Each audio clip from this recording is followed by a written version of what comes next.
visible, everything is set. If this is so, please do let me know so that I can continue with the session. और आज आपको देखने के लिए मिलेंगे इंपॉर्टेंट टॉपिक्स देखने के लिए मिलेगा। जो आज जो टॉपिक डिस्कस करने वाले हैं, मैं आपको ये बताना चाहती हूँ कि मॉनेटरी जो पॉलिसी आपको देखने के लिए मिलती है, किस तरीके से उस पे क्वेश्चंस पूछे जाते हैं, क्या टारगेट आप लोगों के होने चाहिए, ठीक है। मतलब मॉनेटरी पॉलिसी पढ़ने से पहले और किस तरीके से, जैसे मैंने आपको थियरी करवाई है लास्ट 1-2 दिन में और उसी से रिलेटेड क्वेश्चन भी डिस्कस करवाए हैं, तो आप यहाँ पे क्वेश्चंस को गो थ्रू कर सकते हैं। एक छोटा सा ग्लेंस मैं थोड़ा सा रिवाइज करवा रही हूँ कि क्या क्या चीजें आपको याद रखनी है, ठीक है।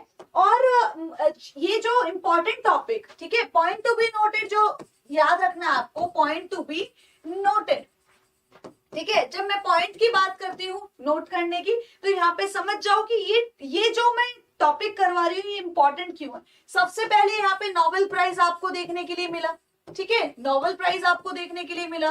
सेकंड आपको देखने के लिए मिलता है, नोबेल प्राइज के बाद में इसके ऊपर इतनी सारी चर्चा हो रही है और आपको पता है कि एनपीए कंटिन्यूअसली आपका एक्सपेंशन के कारण या तो बैंक्स मर्जर होते हुए नजर आ रहे हैं, ठीक है, या तो बैंक्स मर्जर होते हुए नजर आ रहे हैं, या फिर आपको क्वालिटी इंक्रीज होती हुई नजर आ रही है, ठीक है, मर्जर की वजह से। दूसरा पॉइंट आपको क्या देखने के लिए मिलता है, प्राइवेटाइज करना, ठीक है। यहाँ पे क्या पॉइंट नजर आ रहा है, प्राइवेटाइज करना। एनपीए की वजह से पीएसबीज को क्या किया जाता है, प्राइवेटाइज करवाया जा रहा है, ठीक है। ये सब चीजों के बारे में डिस्कशन किया। अभी के लिए अगर मैं बात करती हूँ कि आपको अगर प्राइस स्टेबिलिटी से रिलेटेड कोई भी क्वेश्चन पूछा जाता है, किससे रिलेटेड, प्राइस स्टेबिलिटी से रिलेटेड, तो आपके दिमाग में फर्स्ट और फॉरमोस्ट आपके दिमाग में जो चीज आनी चाहिए, 2 पॉइंटर्स आने चाहिए। एक तो आरबीआई, ठीक है, और दूसरा आना चाहिए मॉनेटरी पॉलिसी कमेटी।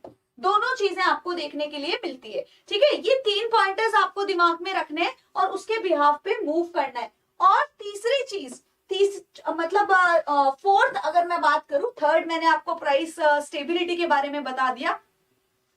फोर्थ अगर मैं बताती हूं तो यहाँ पे अगर आप कॉन्ट्रैक्शन कर रहे हो पॉलिसीज का, कॉन्ट्रैक्शन का मतलब क्या है कि भाई महंगाई का टाइम चल रहा है, मतलब इन्फ्लेशन का टाइम चल रहा है, तो आप किस तरीके से मॉनेटरी पॉलिसी को फ्रेम करोगे, किस तरीके से मॉनेटरी पॉलिसी को फ्रेम करोगे। दूसरी चीज आपको देखना है कि एक्सपेंशन करना है अगर, ठीक है, अगर आपको एक्सपेंशन करना है, एक्सपेंशन का मतलब समझ रहे हो ना, एक्सपेंशन का मतलब I hope you might be knowing about that कि भाई मंदी चल रही है, मंदी चल रही है, रिसेशन नाम दे दो, डिप्रेशन नहीं दो, ठीक है, रिसेशन देखने के लिए मिलेगा। तो फोर्थ आपको ये चीज देखने के लिए मिल गई।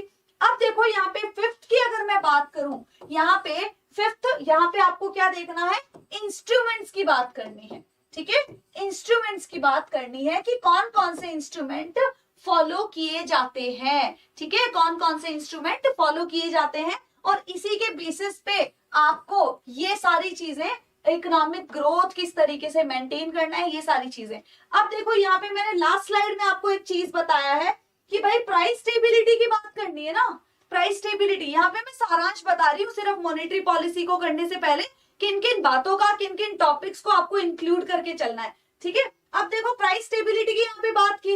अब यहाँ पे जो प्राइस स्टेबिलिटी आप कर रहे हो, यहाँ पे एंकर कौन है, एंकर की तरह कौन काम कर रहा है, सीपीआई, ठीक है, सीपीआई की बात करते हैं। और सीपीआई का जो इन्फ्लेशन टारगेट है 4+-2 रहता है, क्या रहता है, 4+-2 रहता हुआ आपको नजर आएगा। और एक और चीज देख लो, यहाँ पे जब आप 7th की बात करेंगे, 7th पॉइंट की बात करेंगे कि किस तरीके से इकोनॉमिक ग्रोथ, अब यहाँ पे ग्रोथ आती हुई नजर आती है, क्या नजर आती है, इकोनॉमिक ग्रोथ आती हुई नजर आती है, ठीक है, इकोनॉमिक ग्रोथ आती हुई नजर आती है। मतलब आरबीआई कुछ इस तरीके से भी परफॉर्म कर सकती है।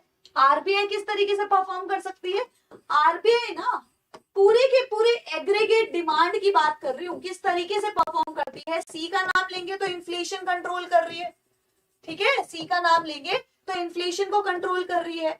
और यहाँ पे अगर आई का नाम लेंगे तो आरओआई कंट्रोल कर रहा है, ठीक है।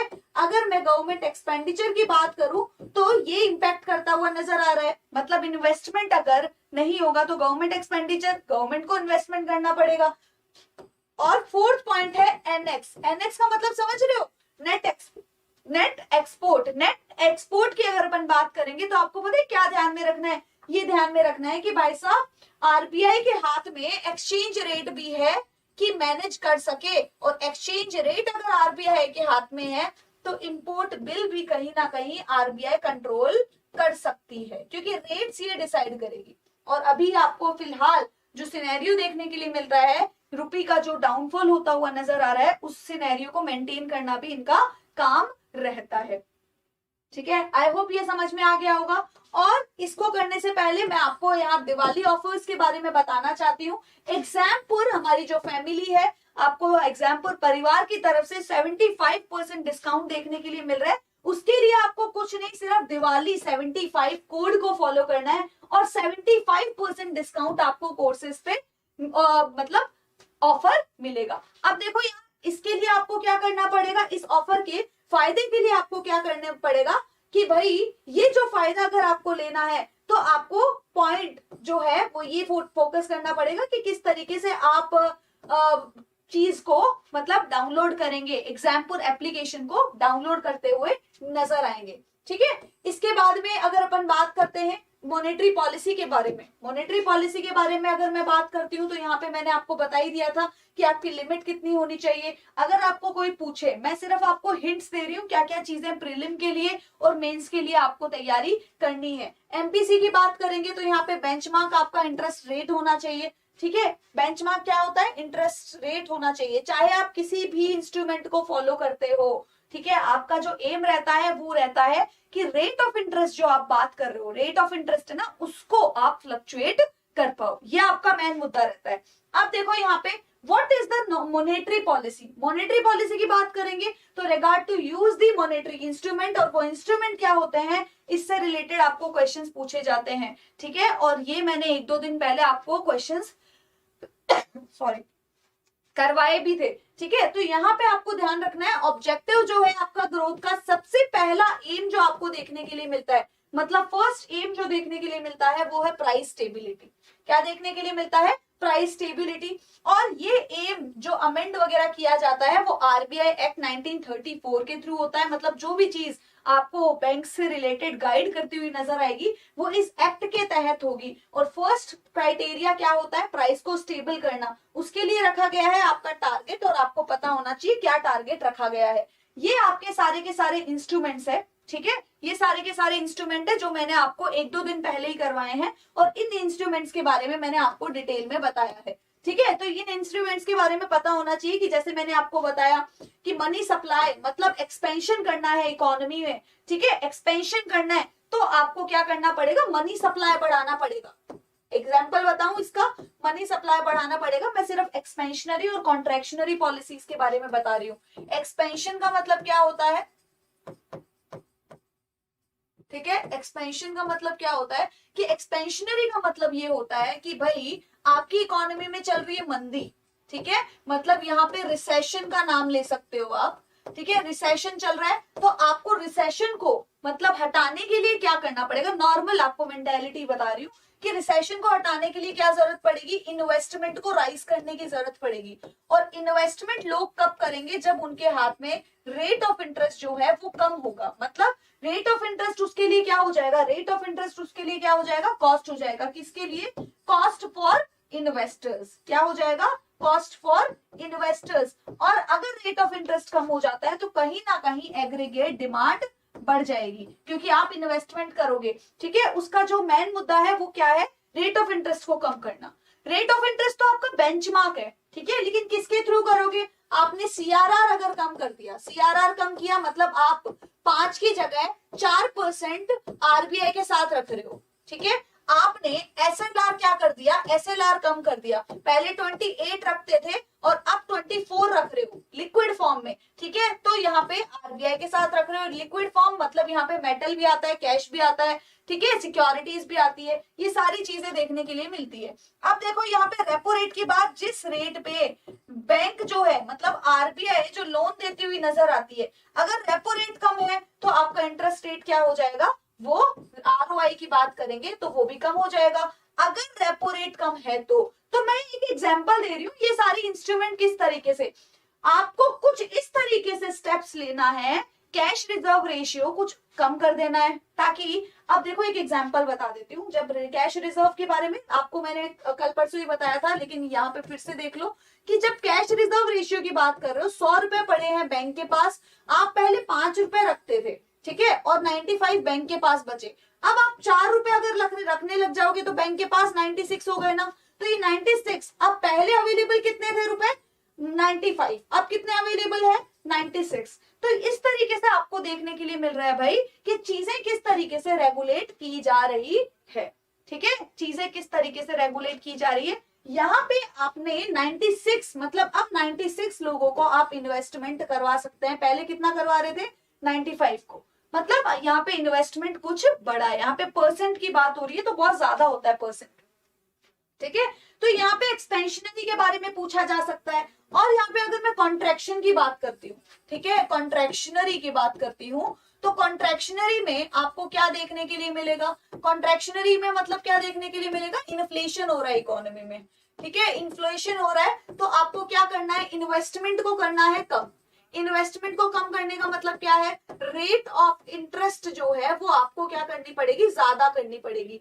क्यों, क्योंकि ये इन्वेस्टर्स के लिए क्या है, कॉस्ट ऑफ इन्वेस्टमेंट, ठीक है। अब आ जाइए वापस से इंस्ट्रूमेंट्स के ऊपर, इंस्ट्रूमेंट्स के ऊपर वापस से आएंगे तो यहाँ पे सीआरआर देख लो, यहाँ पे एसएलआर देख लो, ठीक है, यहाँ पे आप मतलब एसएलआर और सीआरआर रेपो रेट देख लिया, ठीक है, ओपन मार्केट ऑपरेशंस देख लिया। तो ये सारी चीजें जो आप देख रहे हो ना, ये सारी चीजें जो आप देख रहे हो, तो यहाँ पे इनको कुछ इस तरीके से यूज करना है, जैसे ये पहले सीआरआर मान लो, यहाँ पे इंक्रीज कर दो सीआरआर, क्योंकि आपको कॉन्ट्रैक्शन करना है, अब आपको इन्वेस्टमेंट नहीं चाहिए, इकोनॉमी में आपको इन्वेस्टमेंट चाहिए ही नहीं, तो उसको कॉन्ट्रैक्शन करना है। तो आपको पूछा जा सकता है कि भाई कॉन्ट्रैक्शन करना है, तो बैंक के पास 100 रुपए है, बैंक के पास 100 रुपए है, पहले 10% आपको देखने के लिए मिला सीआरआर, अब 90 रुपए बैंक के पास बच गए, ठीक है। सपोज सीआरआर 20 रुपए हो गया, अब बैंक के पास 80 रुपए बच गए, तो आपको बैंक के पास पैसा कम करना है, ठीक है, पैसा कम करना है, ताकि वो कम से कम इन्वेस्टमेंट के लिए पैसा अलॉट कर पाए,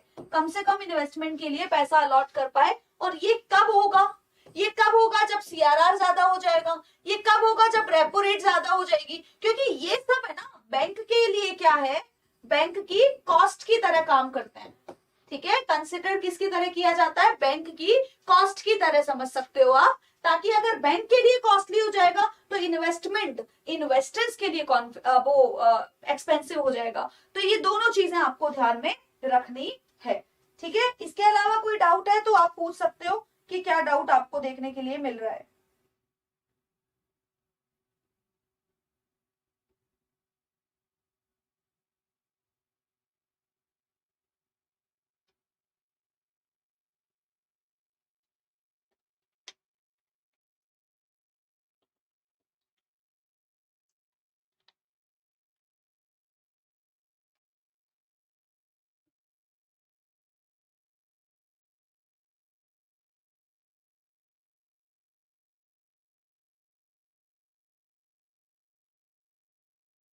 ठीक है, अब देखिए एक और चीज बता देती हूँ।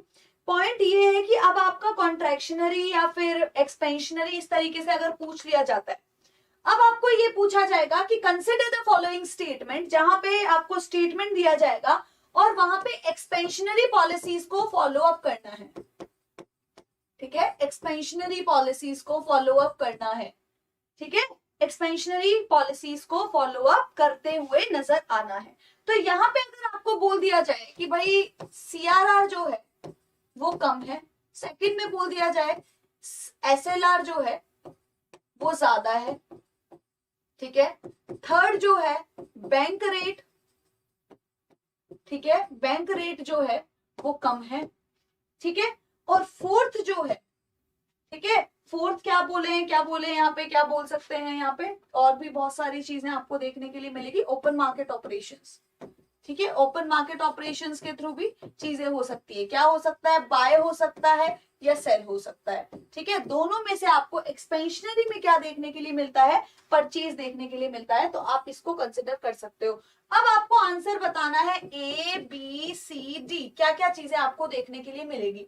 तो आपको ये 4 गिवन है, कौन कौन सी चीजें आपको कंसिडरेशन में रखता है। देखो ओपन मार्केट ऑपरेशन की जब मैं बात करती हूँ तो यहाँ पे आरबीआई अगर परचेज करेगी, ठीक है, आरबीआई ने कुछ परचेज किया, ठीक है, मैं अगर आरबीआई हूं और अगर मैंने सिक्योरिटीज को परचेज किया, तो मैं अगर कोई चीज परचेज कर रही हूँ तो मुझे रिटर्न में कुछ देना पड़ता है ना, तो वो चीजें आपको देखने के लिए मिलेगी। बाय किया तो आपका मनी सप्लाई इंक्रीज होगा, सेल किया तो वो जा रहा है, आपका आपके हाथ से पैसा जा रहा है। ठीक है, तो ये दोनों तीनों चीजें देखने के लिए मिलेगी और डायरेक्ट क्वेश्चंस इसके बेसिस पे आते भी है। तो अगर आपको एक्सपेंशन देखना है तो पहले ये देखो कि बैंक के लिए क्या कॉस्ट है। आपको एक्सपेंशन के टाइम पे कॉस्ट क्या करनी पड़ती है, कम करनी पड़ती है। क्या करनी पड़ती है, कॉस्ट कम करनी पड़ती है।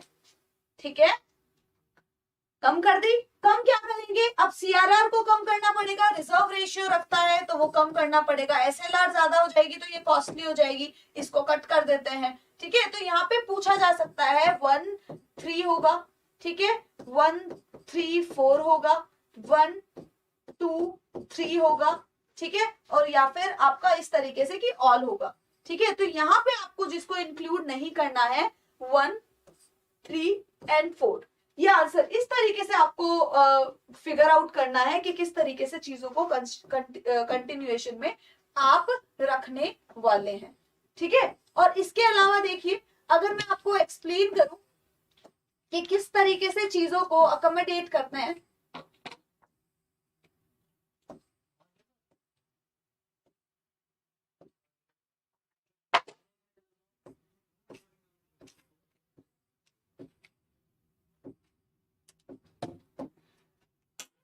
ठीक है, किस तरीके से अगर मैं क्वेश्चंस की बात करूं तो क्वेश्चंस किस तरीके से आपको देखने के लिए मिलते हैं उनके बारे में थोड़ा सा डिस्कस कर लेते हैं, फिर उसके बाद में मैं बात करती हूँ कि किस तरीके से क्वेश्चंस आपको देखने के लिए मिलते हैं। देखिए सपोज अगर मैं मॉनेटरी पॉलिसी कमेटी की बात करती हूँ, ठीक है, मॉनेटरी पॉलिसी कमेटी की अगर मैं बात करूंगी तो which of the following statement is and are correct regarding the monetary policy committee. ठीक है, 2017 की बात की जा रही है, यहाँ पे किसकी बात की जा रही है, 2017 की बात की जा रही है। प्रीलिम में ये क्वेश्चन पूछा गया था और आप लोगों को ये फिगर आउट करना है कि किस तरीके से ये मतलब क्वेश्चंस को फिगर आउट करना है। इसमें फर्स्ट स्टेटमेंट दिया गया है कि आरबीआई जो है उसके लिए बेंचमार्क रेट ऑफ इंटरेस्ट होता है। ठीक है, ये मैंने अभी अभी आपको बताया है, तो आपको ये फिगर आउट करना है। दूसरी चीज, इस कमेटी में आपको देखने के लिए मिलेगा 12 मेंबर देखने के लिए मिलता है, जिसमें से इंक्लूड होते हैं गवर्नर ऑफ इंडिया, बिल्कुल सही है, इज रिकॉन्स्टिट्यूटेड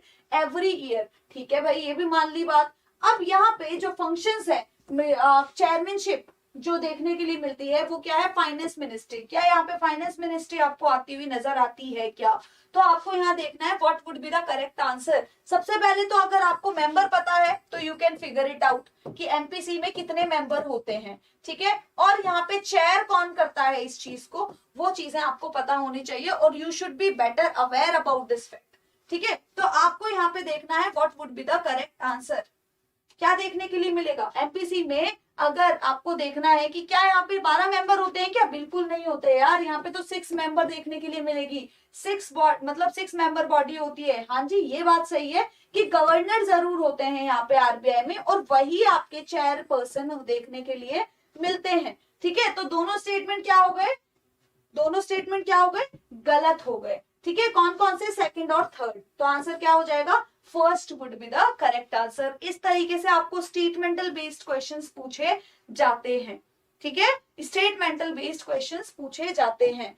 अब देखो यहाँ पे बोला जा रहा है क्या, नेक्स्ट क्वेश्चन आपको पूछा जाता है, if the RBI decides to adopt an expansionist monetary policy which of the following would it not do. ठीक है, क्या नहीं करेगी उसके बारे में देखना है। यहाँ पे एक्सपेंशनिस्ट पॉलिसीज के बारे में पूछा जा रहा है और क्या चीज नहीं करेगी, विच of the following would it not do.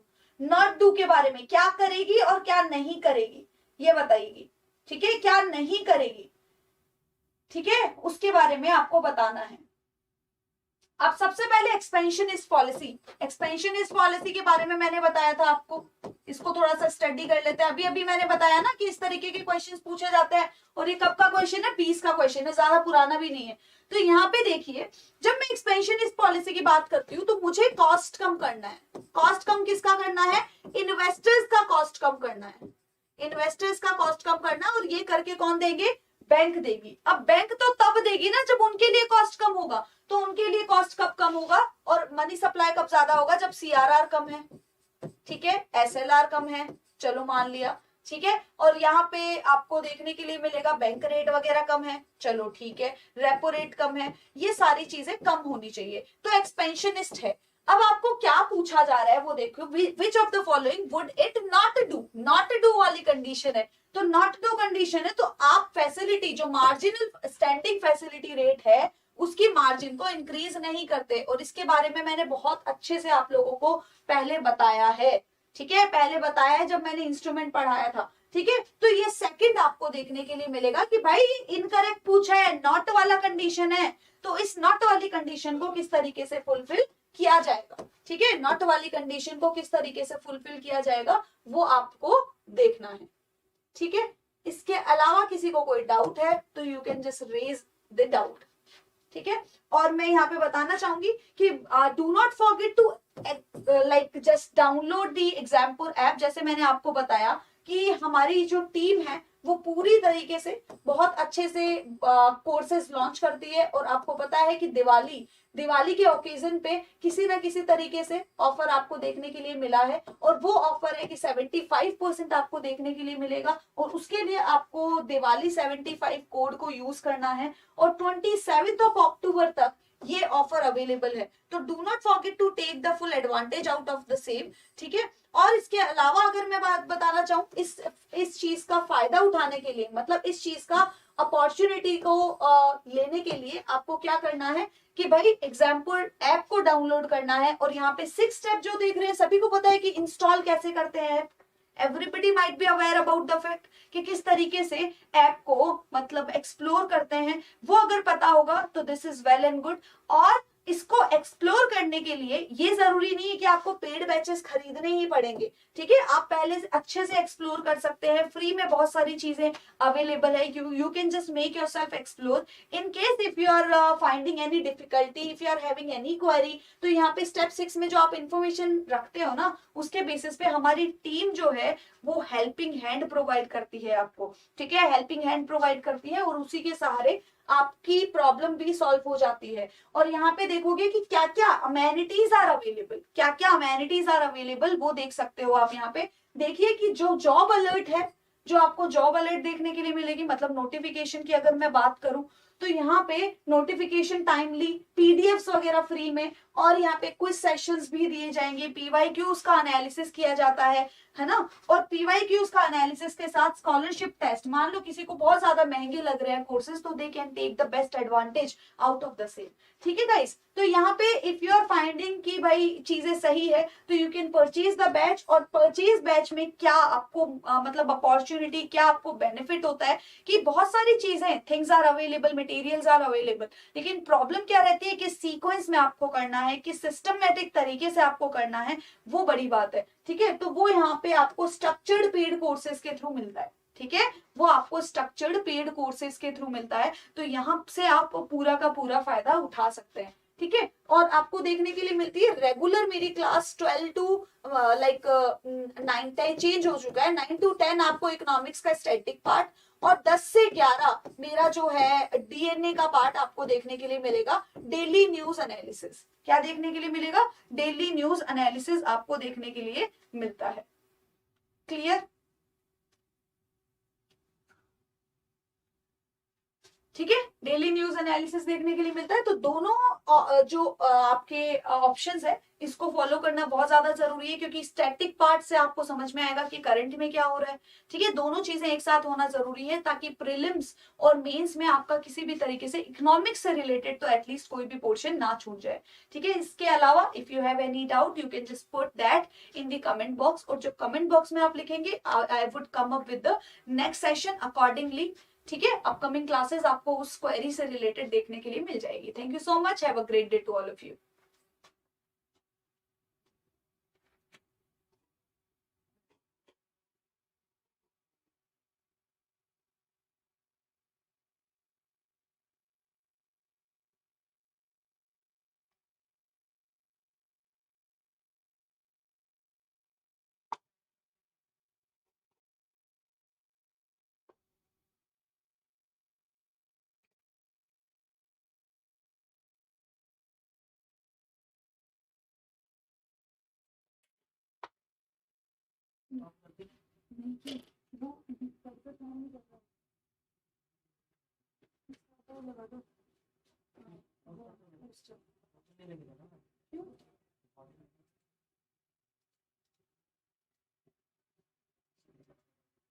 इसकी कहाँ भेजोगे मुझे इसकी?